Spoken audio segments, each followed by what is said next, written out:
Hello all my dear students, good morning to all of you. I am Ajay Prakash Tiwari, your biology teacher, and welcoming you to all once again to your official YouTube channel, that is Biology with Your Fingers. And on the behalf of Subrat Singh Children Academy, as you know, at present your chapter number 6, that is molecular basis of inheritance, is running. And in previous videos we have discussed about the experiment that was done by various scientists to prove that DNA is the genetic material. In the order of that, we have discussed about the Griffith experiment, and we have also discussed about the Avery and co-workers experiment. In Griffith experiment, it was proven that there is something that is transformed from S strain to R strain, and R strain also become virulent. ठीक है, Griffith ने अपने experiment में दो strain की bacteria लिया था. The bacterium number 1 that was producing the smooth colonies term as S strain, and second R strain that was producing the rough colonies. These two colonies were differing from each other due to presence of polysaccharide or mucus. Mucus या polysaccharide present था S strain में, and S strain was virulent. It means that it was disease causing, while R strain was non-virulent. It means that it do not has the capacity to cause the disease. But later on, due to transformation, R strain also become virulent. But Griffith was not able to explain that this transformation or the transforming material is DNA or any other. Then after another scientist Avery and his co-workers, जिनमें Mike Leod और Mike Carty भी थे, he explained that the something that was transferred was the DNA. He considered 2 points. First, he isolated the biochemical molecules, and those were DNA, protein and RNA. और इन्होंने 1 by 1 सभी को R strain के साथ mix करके bacterium में भेजा, और उन्होंने देखा कि जब इन्होंने क्या भेजा था, DNA को भेजा था R strain के साथ, तो वहाँ पे क्या हुआ था, माइस की डेथ हो गई थी. तो इन्होंने बताया कि हाँ, वो जो जेनेटिक मटेरियल था वो DNA था. Later on he also use some digestive enzyme, those were DNAs, RNAs and protease to digest the DNA, RNA and protein. And he found that when he used the DNAs to digest the DNA, mice was live, उसकी death नहीं हुई थी.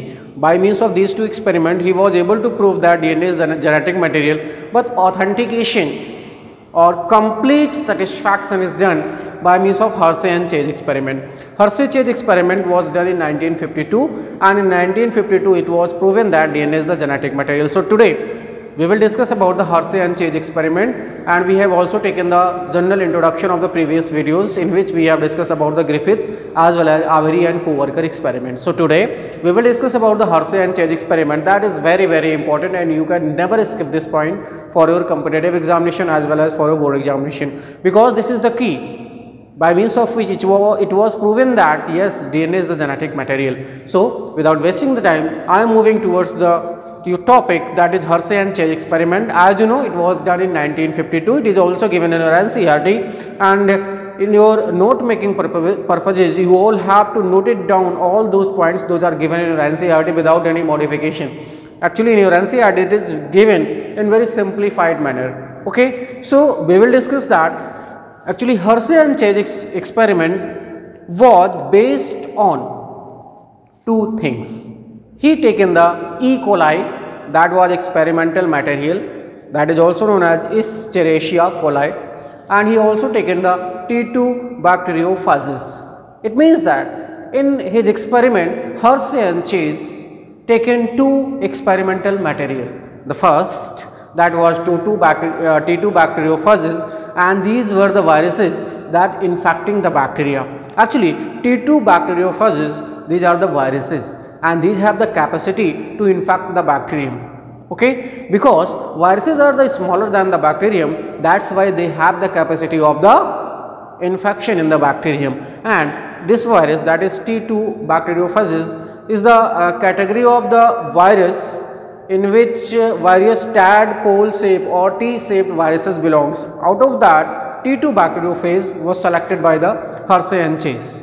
Okay, what are the significant values? Actually T2 bacteriophage infect the bacterium and it multiply its genetic material inside the host or bacterial cell, because as you know, virus do not have the capacity to divide itself. Actually he need or it need host cell. Virus को host cell की जरूरत पड़ती है, because when he get the host obviously they will be acting as a living, और living का कौन सा character, केवल मल्टीप्लिकेशन।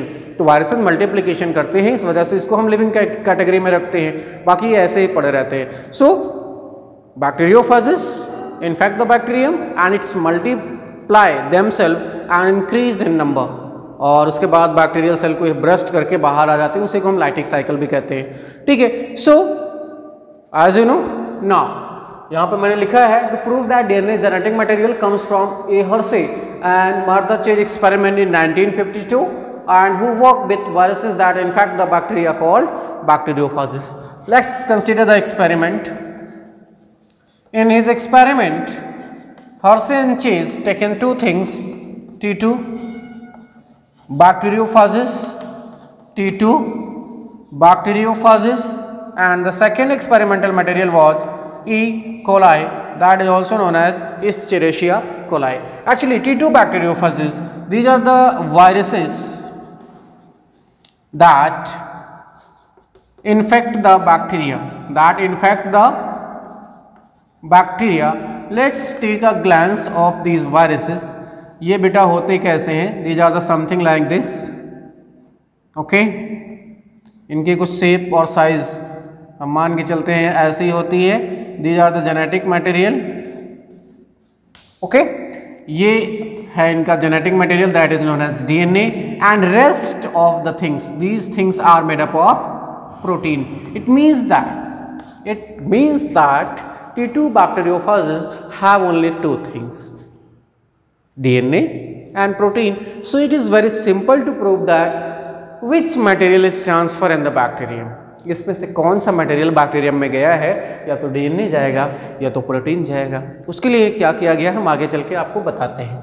ठीक है, this was the step number 1. Step number 1 में इन्होंने क्या किया? In step number 1 he taken the T2 bacteriophages and E. coli, that was the experimental material. Why he selected the E. coli? Because as you know this is readily available and life cycle, या हम कह सकते हैं multiplication इसका 20 minute के आसपास complete हो जाता है. ठीक है, next in the step number 2 he taken 2 culture medium. इन्होंने क्या किया स्टेप 2 में? Taken 2 culture medium. He taken 2 culture medium because he was aware that there is a DNA or protein. So for that he has taken 2 culture medium. The culture medium was medium 1 and medium 2. I am giving just outline, अभी बाद में इकट्ठा हम देखेंगे. Medium 1 and medium 2. Medium 1 was rich in radioactive phosphorus, and as you know radioactive phosphorus is the part of DNA. ये कहाँ मिलता है? DNA में मिलता है. ठीक है, and he also taken sulfur 35 and sulfur 35 because there are certain amino acids in which sulfur is a component, या हम कह सकते हैं प्रोटीन का component था, part of प्रोटीन. ओके, अच्छा, ये सल्फर डीएनए में नहीं मिलेगा और ये फॉस्फोरस प्रोटीन में नहीं मिलेगा. ठीक है, ध्यान रखना है आपको. And one most important thing, as you know there are 2 amino acid, those are rich in sulphur, those are methionine as well as cysteine. 2 ऐसे अमाइनो एसिड होते हैं बेटा, methionine and cysteine. These are rich in these are rich in sulfur. Okay, so actually he taken the 2 culture medium in which there was a medium number 1 that was rich in phosphorus, और phosphorus इन्होंने कैसा लिया? It was radioactive isotope इन्होंने यहाँ से लिया. This was also radioactive. It means that further it will show the radioactivity after centrifugation, यानी centrifugation जब ये करेंगे तो वहाँ पे इनको रेडियो एक्टिविटी मिलेगी और इसी को ये बेस मान के ये बता देंगे बेटा कि जेनेटिक मटेरियल डीएनए है या आरएनए है। सो इतना हमको लगता है अब आप समझ गए होंगे। तीसरे स्टेप में इन्होंने क्या किया, कुछ नहीं, बहुत ही सिंपल से स्टेप्स हैं। स्टेप नंबर 3, स्टेप नंबर 3 में क्या होगा बेटा, medium number 1 that is radio active P32। So P32 this is as you know radio active plus E. coli plus T2 phages. हम डायरेक्ट लिख रहे हैं, बैक्टीरियोफाजेस नहीं लिख रहे हैं, T2 फाजेस। इट मीन्स दैट इस जो कल्चर मीडियम था हमारा पहला वाला, इसमें इन्होंने ई कोलाई और बैक्टीरियोफाजेस को क्या किया, अलाउ किया। सबसे पहले इन्होंने ई कोलाई भेजा, उसके पास फिर क्या हो गया, सभी के पास ये रेडियो एक्टिव फॉस्फोरस पहुंच गया। बाद में ये देखते हैं all the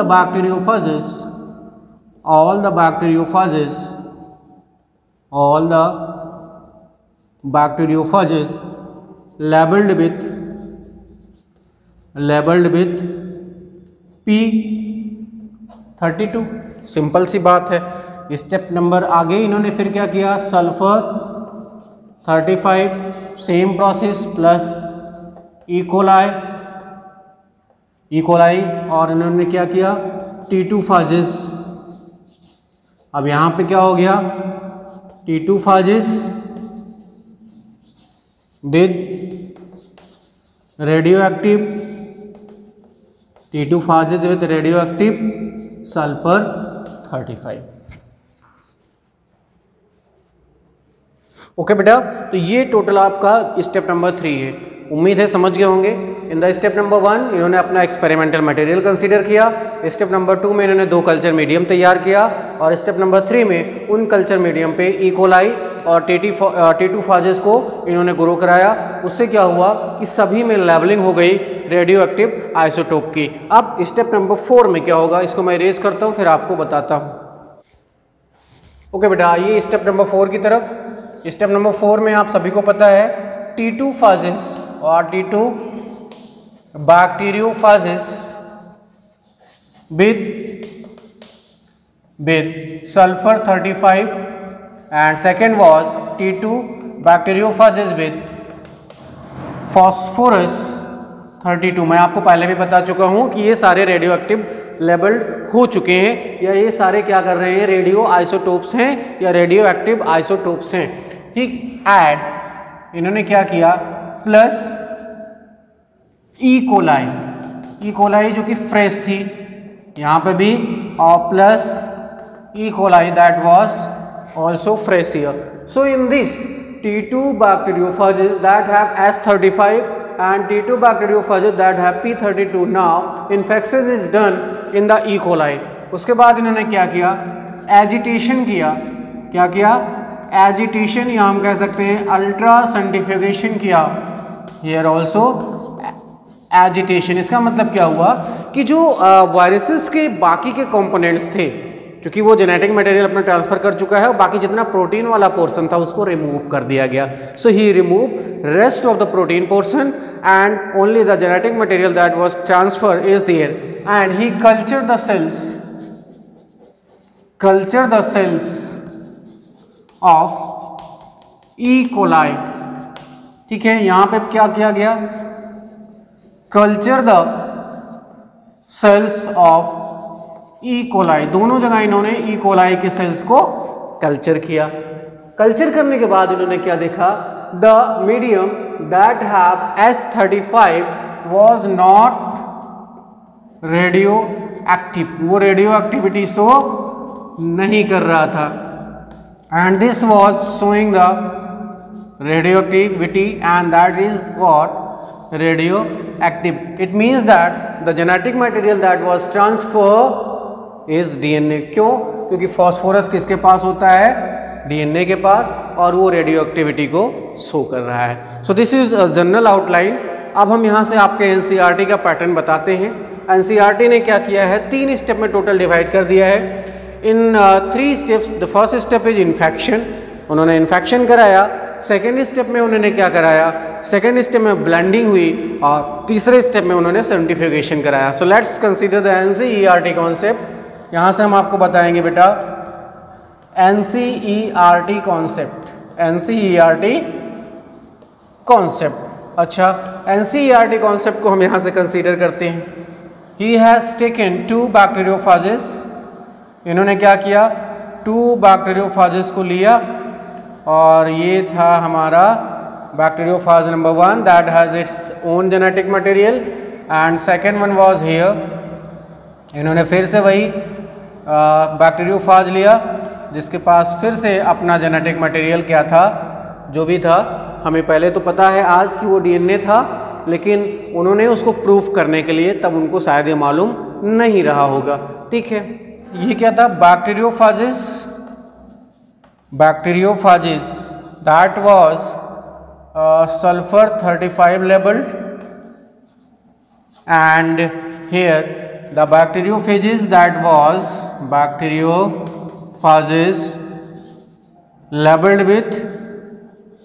labeled with phosphorus 32 and there was an infection in the bacterial cell. Let's consider this is the bacterial cell. Okay, और बेटा ये बैक्टीरियल सेल थी, यहाँ पे भी बैक्टीरियल सेल थी और इस बैक्टीरियल सेल के ऊपर आया और ये बैक्टीरियोफाज क्या कर गया, बैठ गया। ठीक है, NCERT ने 2 फाजेस लिए हैं, ध्यान देना है आपको। आप एक भी लेके एक्सपेरिमेंट को दिखा सकते हैं। Okay, this is the genetic material. अब ये बैक्टीरियोफेज आया और इसके ऊपर बैठ गया, इसको हम कहते हैं step number 1 that is infection. अच्छा, अब इन सभी का जेनेटिक मटेरियल अंदर जाएगा, यहाँ से देख सकते हैं आप ये जेनेटिक मटेरियल अंदर प्रवेश करने की इच्छा दिखा रहा है, यहाँ से भी प्रवेश करने ही वाला है। अगेन क्या हो जाएगा, ये जेनेटिक मटेरियल अंदर पहुँच जाएगा बेटा। So this is the bacterial cell, this one is also a bacterial cell. Now this was the genetic material number 1, ये मान के चलते हैं ये जेनेटिक मटेरियल 1 था और ये जेनेटिक मटेरियल 2 था। Same procedure is here also, bacterial cell और बेटा इस बैक्टीरियल सेल के अंदर अब DNA पहुंच चुका है। ओके, नाउ अब जब DNA बैक्टीरियल सेल के अंदर पहुंचा तो बाहर ये खाली हो जाएंगे। ओके, नाउ ये कंडीशन सेकेंड, चूँकि इनका जेनेटिक मटेरियल अब जहाँ जाना था जा चुका है, इस वजह से ये खाली हो गए। Here the same thing, genetic material inter कर चुका है, सेम यहाँ पे भी जेनेटिक मटेरियल अंदर पहुँच चुका है। This one is known as, अब यहाँ से ये करेंगे ब्लेंडिंग। ठीक है, ब्लेंडिंग में क्या करेंगे, ये रिमूव कर देंगे, रिमूव नॉन DNA पार्ट, यानी ये प्रोटीन को क्या कर रहे हैं, रिमूव कर रहे हैं। यानी अब इनका जेनेटिक मटेरियल अंदर पहुंच गया, ये जो बाहर की चीज़ें आपको दिख रही हैं ना, ये अलग हो जाएंगी बेटा। सो स्टेप नंबर 3 में क्या हुआ, this was the bacterial cell and here 2 there was a bacterial cell. Okay, now as you know there is a presence of DNA inside this, अंदर DNA है। यहाँ पे भी बेटा इसको थोड़ा और सही से बनाते हैं, अंदर इसके भी कौन है, DNA है। अब ये क्या करेंगे, तीसरे स्टेप में ही विल डन सेंट्रीफ्यूगेशन, यानी डेंसिटी के अकॉर्डिंग पार्टिकल्स को सेपरेट कर लेंगे। ठीक है, अब जब डेंसिटी के अकॉर्डिंग क्या करेंगे, सेपरेट करेंगे, तो सेंट्रीफ्यूगेशन बेटा हमेशा कहाँ होगा, सेंट्रीफ्यूज ट्यूब में होगा। तो centrifugation he will done in centrifuge tube, और सेंट्रीफ्यूग ट्यूब में इनको एक सुपरनेटेंट मिलेंगे और एक सेडिमेंट मिलेंगे। तो यहाँ पे मान के चलते हैं ये इनका था पहली वाली centrifuge tube. Let's consider this was the centrifuge tube. ठीक, इन्होंने क्या किया, जब सेंट्रीफ्यूगेशन किया, सेंट्रीफ्यूगेशन में बहुत तेजी से रोटेट किया तो कुछ चीजें इनको यहां पे मिली, कुछ पोजीशन इनको यहां पे मिला और कुछ चीजें इनको यहां पे मिली। ठीक, सेम प्रोसेस इन्होंने इधर किया। ये दूसरी वाले इनके सेंट्रीफ्यूग ट्यूब थी और वही पुरानी वाली कहानी है। कुछ चीजें इनको बॉटम पे मिली, मान के चलते हैं ये बॉटम लाइन पे हैं, और कुछ चीजें इनको ऊपर की तरफ मिली। ठीक है, जो ऊपर है इसको बोला जाता है सुपर नेटेंट। इसको क्या कहते हैं, सुपर नेटेंट। ओके, ये जो है नीचे इसको हम कहते हैं sediment. Okay, so now what is the conclusion here? He has taken the S35 and there he has taken the P35। तो यहां पे भी क्या था बेटा, here radioactivity shown by radioactivity shown by supernatant, यानी ये जो ऊपर का था इसने रेडियो एक्टिविटी शो की, सेडिमेंट ने शो नहीं की। यहां पे क्या हुआ, radio activity shown by radioactivity shown by sediment, यानी ये जो बॉटम पे बैक्टीरियल सेल थी इसने रेडियो एक्टिविटी शो करे। इसका मतलब जो जेनेटिक मटेरियल था वो P32 से लेवल था। फास्फोरस किसका कंपोनेंट था, डीएनए का, और ये प्रूफ हो गया कि हाँ डीएनए जेनेटिक मटेरियल है। ठीक है, यहाँ पे रेडियो एक्टिविटी सुपरनेटेंट शो कर रहे हैं जो कि लाइट है। देखिए सुपरनेटेंट कौन होगा, जब हम डेंसिटी के अकॉर्डिंग उनको सेट करते हैं। ठीक है, पार्टिकल्स को डेंसिटी के अकॉर्डिंग लगाया जाता है, तो उसमें होता क्या है, जो लाइट होते हैं बेटा वो ऊपर हो जाते हैं, जो हैवी होते हैं वो नीचे चले जाते हैं। सो बिकॉज बैक्टीरियल सेल्स क्या हैं, हैवियर हैं, तो नीचे बॉटम पे बैठ जाएंगे। जो वायरस के पार्टिकल्स यानी डीएनए हैं वो कहाँ रहेगा, ऊपर की तरफ रहेगा। ठीक है, यहाँ पे देखिए अगर जो डीएनए था वो बैक्टीरिया के अंदर ट्रांसफर हुआ होता तो रेडियो एक्टिविटी सेडिमेंट के द्वारा शो कराई जाती, लेकिन वो सेडिमेंट नहीं शो कर रहा है रेडियो एक्टिविटी। इसका मतलब बेटा यहाँ पे डीएनए नहीं आया है, वो ऊपर ही वायरस का जो डीएनए था ऊपर ही रह गया है। यहाँ पे देखिए रेडियो एक्टिविटी चूंकि बैक्टीरियल सेल हैवी थी नीचे हैं, तो रेडियो एक्टिविटी नीचे वाले पोर्शन के द्वारा शो किया जा रहा है। इसका मतलब क्या हुआ कि जो डीएनए है वो बैक्टीरियल सेल तक पहुँच चुका है। यानी हम अदर वर्ड्स में क्या कह सकते हैं, हियर रेडियो एक्टिविटी और radio active particle that is P32 is detected in the bacterial cell and there was no radioactive particle in the supernatant. Here there was a radioactive particle in the supernatant and there was no radioactive particle in the sediment. So this one is all about your Hershey and Chase experiment. ठीक है बेटा, सो ये आज के लिए इतना ही। हमने एक NCERT का कॉन्सेप्ट बता दिया और आपको दूसरा एक जुगाड़ टेक्नोलॉजी के माध्यम से ये भी बता दिया है। ठीक है, नोट्स बनाने के लिए आप करेंगे क्या, पूरा का पूरा जो NCERT में दिया गया है वो कॉपी करेंगे। ठीक, so this was all about for today and thank you for watching the video and don't forget to like, subscribe and share the video. So like always, keep smiling, have a nice day and जय।